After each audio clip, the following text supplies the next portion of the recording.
Hello everyone, আসসালামু আলাইকুম। আশা করছি সবাই অনেক ভালো আছেন। আজকে আপনাদের একটা সমস্যার সমাধান নিয়ে এসেছি, সেটা হচ্ছে রিলসে কপিরাইট।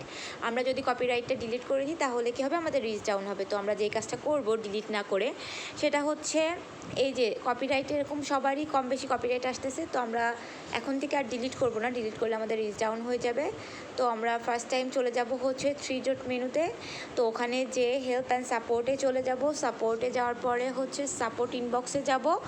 ইনবক্সে যাওয়ার পরে যে আমাদের এখানে দেখাবে ইওর অ্যালার্টসে গেলে যে আমাদের কোনটায় কপিরাইট ইস্যু আসছে। তো আমরা এখান থেকে এগুলো ক্লোজ করে দিব। তো প্রথমে আমি একটা ওপেন করি। তো এই যে এখান থেকে দেখাচ্ছে যে আমি এটাতে কপিরাইট খাইছি।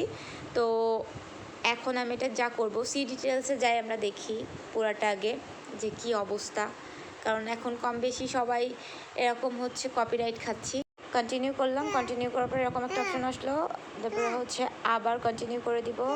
তো কন্টিনিউ করার পরে এরকম অপশন আসবে, আমরা প্রথম অপশনটা দিব। আমরা যদি রিমুভ করে দিই তাহলে কি হবে, ডিলিট হয়ে যাবে ভিডিওটা। তো আমরা রিমুভ করব না, আমরা উপরেরটাই করব।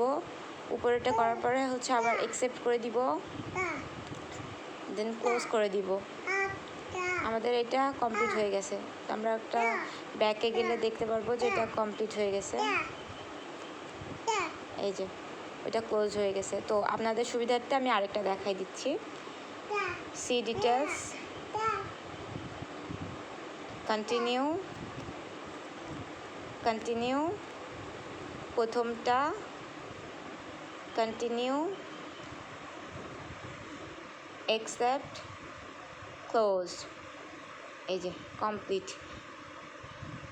তো এমন করলে আশা করছি আমাদের আর কোনো সমস্যা হবে না, আমাদের প্রবলেমগুলো সলভ হবে। আবার হচ্ছে আমরা ক্লেম থেকে, কপিরাইট ক্লেম থেকেও বাঁচবো, আমাদের রিচ ডাউন হবে না। তো কারোর যদি আমার এই ভিডিওটা পছন্দ হয় আর আমার ভিডিওটা যদি কোনো রকম উপকারে আসে, তো অবশ্যই লাইক, কমেন্ট, শেয়ার করবেন। আর এটা পরবর্তীতে আবার কিভাবে রিমুভ করবেন কপিরাইট ক্লেম, তো এটা হচ্ছে দেখার জন্য আইডিতে শেয়ার করে রাখতে পারেন। আর পুরো ভিডিওটা দেখার জন্য অনেক অনেক ধন্যবাদ। আল্লাহ হাফেজ।